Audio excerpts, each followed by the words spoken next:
چند مسائل سن لیں۔ پہلا مسئلہ یہ ہے کہ قربانی کا گوشت کھانا عبادت ہے، جیسے میں نے بتایا۔ بعض لوگ یہ کرتے ہیں کہ گھر میں قربانی کرتے ہی نہیں ہے، سارے حصے ادھر ادھر دے دیے انہوں نے، تو یہ ایک قسم کا تکبر ہے، سمجھ رہے ہیں؟ ٹھیک ہے، صدقے کی اپنی اہمیت ہے، مگر جب اللہ کی طرف سے ضیافت ہے تو اس کو کھانا چاہیے۔ دیکھو ان 3 دنوں میں 4 دنوں میں روزہ رکھنا حرام ہے۔ کیوں حرام ہے؟ کیونکہ روزہ رکھ کے آپ گوشت نہیں کھا سکتے قربانی کا، رات کو حالانکہ کھا بھی سکتے ہیں، مگر یہ کہ جیسے عام دنوں میں کھانے کی روٹین ہے وہ نہیں کر سکتے آپ۔ تو اس کا مطلب پتہ چلتا ہے کہ جب اللہ تعالیٰ کی طرف سے ایک چیز کی ضیافت ہے تو اس ضیافت کا انکار نہیں کرنا چاہیے، یہ تکبر ہے۔ بعض لوگ یہ کہتے ہیں ہم تو پورا سال گوشت کھاتے ہیں، ابھی ہم نے کیا کھانا ہے یار؟ بھائی آپ پورا سال اپنے پیسوں سے کھاتے ہوں گے، دیکھو ہم پورا سال پانی پیتے ہیں نا، لیکن مکہ جب جاتے ہیں اور زمزم پیے بغیر واپس آ جائیں تو یہ بہت بڑی حماقت ہے یا نہیں ہے؟ ہے بھائی، وہاں جا کے پیتے بھی ہیں اور بھر بھر کے گھروں میں بھی لے کر آتے ہیں۔ کیوں لے کر آتے ہیں؟ اس لیے کہ وہ پانی اور اس پانی میں فرق ہے۔ وہ پانی پلانے والا کون ہے؟ اللہ ہے، یہ بھی اللہ ہی پلا رہا ہے، مگر اس کی نسبت اللہ اپنی طرف نہیں کر رہا، اس کی نسبت اللہ اپنی طرف کر رہے کہ میری طرف سے آفر ہے یہ تمہیں، تو اس میں جو برکت ہے وہ اس پانی میں نہیں ہو سکتی۔ برکت نہ بھی ہو بھائی، ہم تو اللہ کی طرف سے ضیافت ہے، تو تبھی نبی نے فرمایا کافر جو ہے وہ زمزم پیٹ بھر کے نہیں پیتا اور مسلمان زمزم پیٹ بھر کے پیتا ہے۔ کافر اتنا پیے گا جتنے ضرورت ہوگی، کہے گا پیاس ختم ہو گئی اب کیا؟ مسلمان کہتا ہے نہیں بھائی اور پیوں گا، پیٹ بھر کے پیوں گا میں، اللہ پلا رہا ہے۔ نہیں آ رہی میرا خیال ہے بات سمجھ؟ تو اسی طرح آپ سارا سال تکے بھی کھاتے ہیں، کو ہمیں پتا ہے آپ کھاتے ہیں، کوفتے بھی کھاتے ہیں، کباب بھی کھاتے ہیں، وہ آپ کھاتے ہیں، وہ کسائی آپ کو جو دے رہا ہے، اس گوشت کی نسبت کس کی طرف ہے؟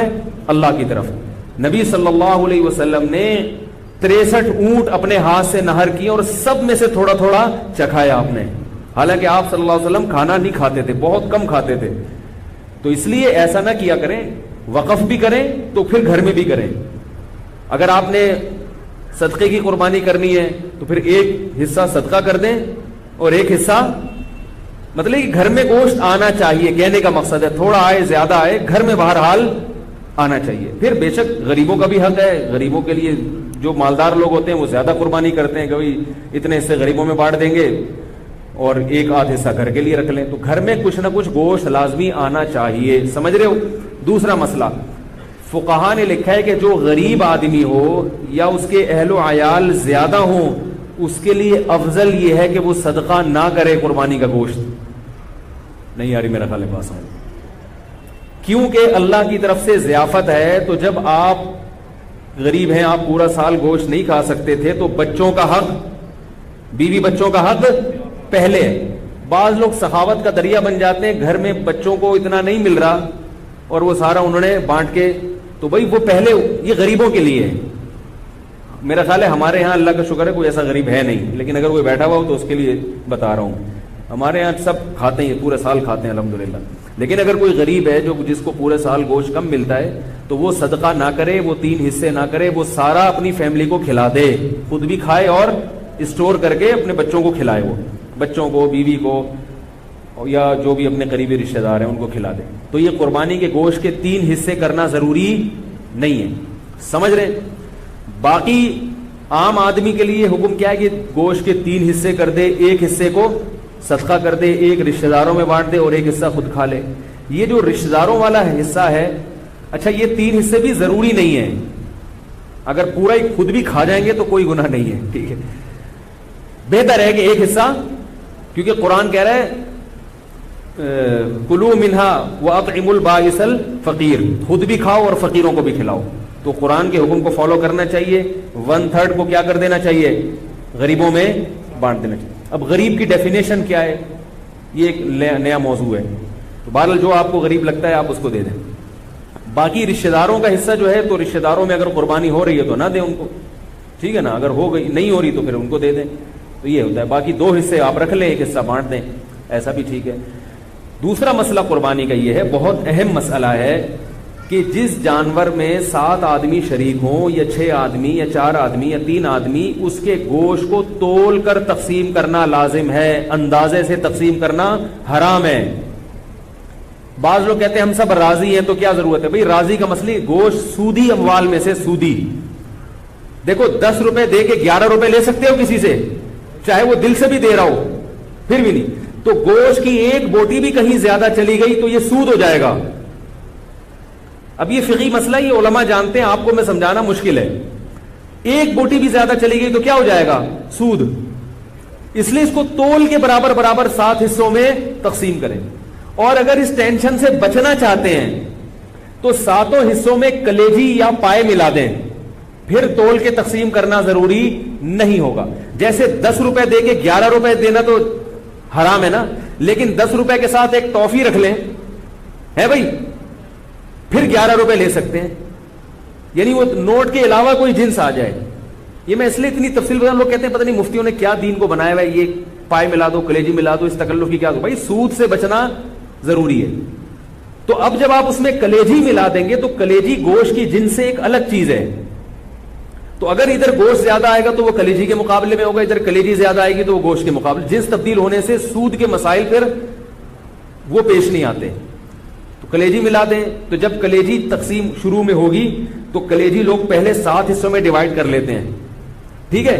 تو اس میں سے کچھ کلیجی نکال لیں اور کلیجی 7 حصوں میں ڈیوائڈ کر کے تھوڑا سا اس میں گوشت ملا دیں. کلیجی میں گوشت مل جائے گا اور گوشت میں کلیجی. وہ ایک ہیروئن سی بیٹھا ہوتا نا پائپ کے منہ میں، پائپ ہوتے ہیں نا برساتی نالے، اس کے اندر ہیروئن سی بیٹھ کے ہیروئن پی رہا تھا، کہہ رہا ہے میں پائپ کے منہ میں ہوں اور میرے منہ میں پائپ ہے.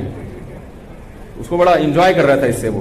تو آپ جب کلیجی میں گوشت ملائیں گے اور گوشت میں کلیجی ملائیں گے تو اس کو کیا کریں گے؟ آپ انجوائے کریں گے، ٹھیک ہے. تو شروع میں کلیجی کے 7 حصے کریں اور اس میں تھوڑی سی کلیجی نکال لیں، باقی کے 7 حصے کر کے اس میں 1-1 2-2 بوٹی ملا دیں. تو کلیجی بھی تقسیم کرنا آپ کے لیے جائز ہو جائے گا، ورنہ کلیجی بھی تول کے کرنی پڑے گی. اور آخر میں جب گوشت ہو تو اس میں تھوڑی تھوڑی کلیجی ملا دیں. یہ سودی مسائل سے بچنے کے لیے. سمجھ گئے کہ نہیں سمجھ گئے؟ یہ ہو گیا. پائے کو پھر جیسے چاہیں تقسیم کریں. دوسرا مسئلہ ہے قصائیوں سے متعلق. قصائی لوگ کیا کرتے ہیں کہ جانور کو کاٹتے ہیں تو کاٹتے چلے جاتے ہیں. شریعت میں حکم ہے 4 رگیں کاٹنے کے بعد جانور چھوڑ دو، اس کو تڑپنے دو. سمجھ رہے ہو؟ تڑپنے دو. اس تڑپنے سے فائدہ یہ ہوتا ہے اس کا جتنا بلڈ ہے وہ نکل جاتا ہے. ذبح کرنے میں ایک بہت بڑی حکمت کیا ہے کہ اس کا خون، سارا خون گندی اور ناپاک چیز ہے، وہ باڈی سے کیا ہو جاتی ہے، اس میں بیماریاں بھی ہوتی ہیں. یہ جو جانور میں کوئی بیماری ہو نا تو اس کے خون میں ہوتی ہے، خون کا نکلنا ضروری ہے، گوشت صاف ہو جاتا ہے اس سے. اب قصائی لوگ کیا کرتے ہیں کہ انہوں نے چونکہ اس دن میں نے بتایا نا تو سلام کا جواب نہیں دیتے اس دن، عید کے دن یہ اتنے بزی. یہ کیا کرتے ہیں، جانور ذبح کرنے کے بعد اس کے گلے میں چھری مارتے ہیں، اس کی یہ جو پیچھے اعصابی رگ ہے اس کو کاٹ دیتے ہیں. اس سے جانور کو تکلیف بھی زیادہ ہوتی ہے اور ٹھنڈا بھی جلدی ہو جاتا ہے. اس لیے میں کہتا ہوں کہ جس کھونٹے سے جانور باندھا ہوا تھا وہ کھونٹا ابھی خالی ہے، تھوڑی دیر کے لیے اس کھونٹے سے کس کو باندھ دیں؟ قصائی کو باندھ دیں. کیونکہ قصائی کنٹرول میں نہیں آتا، اس کو آپ 100 دفعہ بھی کہیں بھائی نہیں کاٹو وہ پھر بھی کاٹتا ہے، وہ پھر بھی چھورا مارتا. اس سے جانور حرام نہیں ہوتا، لیکن ایک جو ایک حکمت ہے، ذبح کا ایک شرعی طریقہ ہے، اس طریقے پر تو عمل نہیں ہوا نا. جانور تو حلال ہی رہتا ہے لیکن ایک کراہت آتی ہے، کراہت مکروہ عمل ہے یہ. اس لیے قصائی کو پہلے گائے پہ جتنے آدمی تھے نا اس سے زیادہ آدمی قصائی پہ چھوڑ دیں. آپ اس کو بولیں اس کو تڑپنے دو اور اس وقت تک وہ 8 آدمی کس کو پکڑ کے رکھیں گے؟ قصائی کو پکڑ کے رکھیں. کیونکہ وہ بھاگے گا، وہ آئے گا بولے گا نہیں میں کاٹن دو. اس کو پکڑیں آپ یا کھوٹے سے باندھ دیں. باقی جب جانور ٹھنڈا ہو جائے تو پھر کہیں آپ اب تمہارا کام شروع ہے. سمجھ گئے یہاں تک؟ تیسرا مسئلہ، جب جانور ذبح کریں تو بعض دفعہ آپ ذبح کر رہے ہوتے ہیں، قصائی بھی آ کے ہاتھ لگا دیتا ہے اس میں، لیکن وہ تکبیر نہیں پڑتا. جب 2 آدمی مل کے گلا کاٹیں گے تو دونوں کے لیے تکبیر پڑھنا ضروری ہے. اگر ایک نے بھی چھوڑ دی تو جانور مکمل حرام ہو جائے گا، اس کا گوشت کسی کے لیے بھی حلال نہیں ہوگا.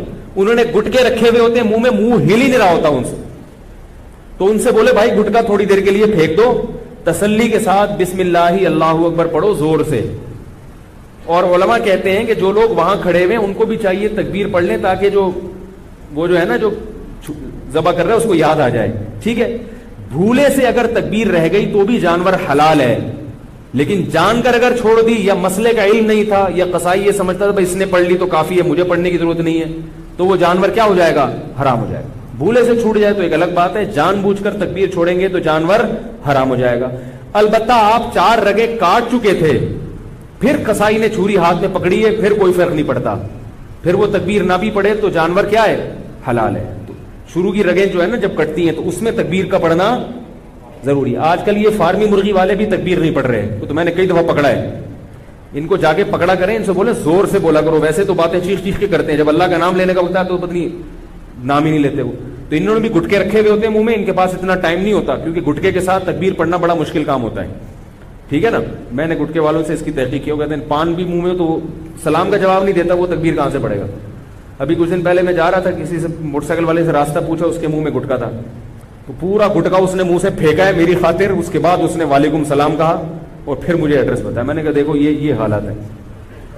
تو اللہ کا نام لینا ہے زور سے, ٹھیک ہے, اور جانور خود ذبح کیا کریں, قصائی سے باقی کام کروا لیں آپ. نبی صلی اللہ علیہ وسلم نے خود جانور ذبح کیا, صحابہ خود جانور ذبح کیا کریں, یہ عبادت ہے. اور علماء کہتے ہیں کہ جس سے جانور ذبح ہوتا ہے نا, اس سے بھی انشاءاللہ اس گوشت میں کیا آتی ہے, لذت اور برکت. تو آپ خود کریں, اگر قصائی نیک آدمی ہے تو ٹھیک ہے, اس سے کروا لیں. قصائی میں نیک بھی ہوتے ہیں, برے بھی ہوتے ہیں, ہر طرح کے لوگ ہوتے ہیں. اور بہتر یہ کہ آپ کا جانور ہے تو آپ چھری خود چلائیں. بعض لوگوں کا دل بہت نرم ہوتا ہے, چھری نہیں چلتی ان سے, تو ان کو چاہیے چھری چلائیں, کیونکہ اسلام اتنے دل کی نرمی کو پسند نہیں کرتا. اگر اتنا نرم دل ہوگا تو آپ اپنے ملک کی حفاظت نہیں کر سکتے. آئی بات سمجھ میں؟ آپ اپنے دین اور ملک دشمن لوگوں سے لڑ نہیں سکتے. جو ایک صاحب تھے بڑے نرم دل تھے, وہ گائے خود ذبح نہیں کرتے تھے, کہہ رہے ہیں مجھے کچھ ہوتا ہے. جب انہوں نے پڑھا نا کہ اسلام میں ایسا حکم ہے تو پھر وہ خود ذبح کرنے لگے. انہوں نے کہا یار تھوڑا دل مضبوط کرنا ضروری ہے, ٹھیک ہے. اور عورت بھی ذبح کر سکتی ہے, جو خواتین ہیں اگر وہ گھر میں قربانی کر رہی ہیں تو وہ خود ذبح کریں, جس کا حصہ ہے وہ خود ذبح کرے, یہ زیادہ بہتر ہے. سمجھ رہے؟ باقی خواتین جب وہ ذبح کریں نا تو فوراً چھری کہیں چھپا کے رکھ دیں, ورنہ کسی وقت آپ بھی ذبح ہو سکتے ہیں.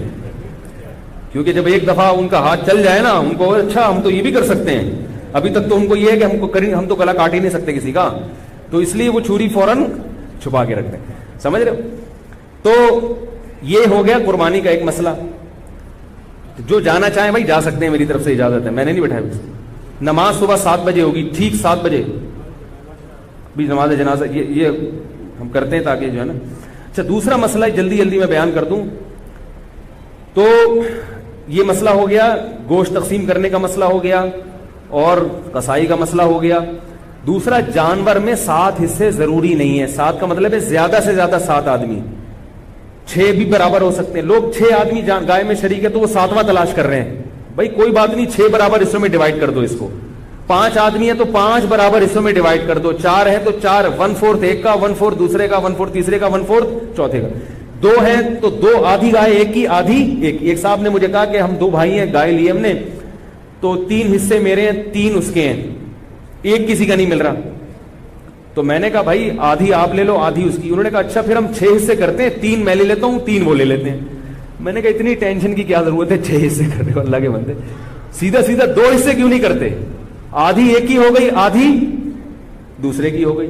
اب آدھی میں یہ نہیں کہ پچھلا والا پورشن اس کا اگلا, ایسا نہیں. آدھی کا مطلب پوری میں جو آدھی. تو اس طرح سے یہ چند موٹے موٹے مسائل تھے, کیونکہ جنازہ تیار ہے, اس میں تاخیر, ویسے تو اتنی بھی تاخیر جنازے میں نہیں ہونی چاہیے, لیکن یہ مسائل بہت اہم ہیں, اور یہ جو لوگ بیٹھے ہوئے ہیں تو بہت سارے اس میں پھر غائب ہو جائیں گے, اس لیے میں نے یہ مسئلہ بیان کر دیا. کوئی اور مسئلہ پوچھنا ہو تو پھر میری کال ٹائمنگ 5 سے 5:30 ہے, اور جامعۃ الرشید میں JTR میڈیا ہاؤس کے نام سے 8 سے 7:45 بجے لائیو مسائل کا سیشن چلتا ہے, اس میں بھی رابطہ کر سکتے ہیں. سبحانک اللہم و بحمدک, نشہد ان لا الہ الا انت, نستغفرک ونتوب الیک. جنازہ پڑھ لیں, پھر سنت بعد میں پڑھیے گا.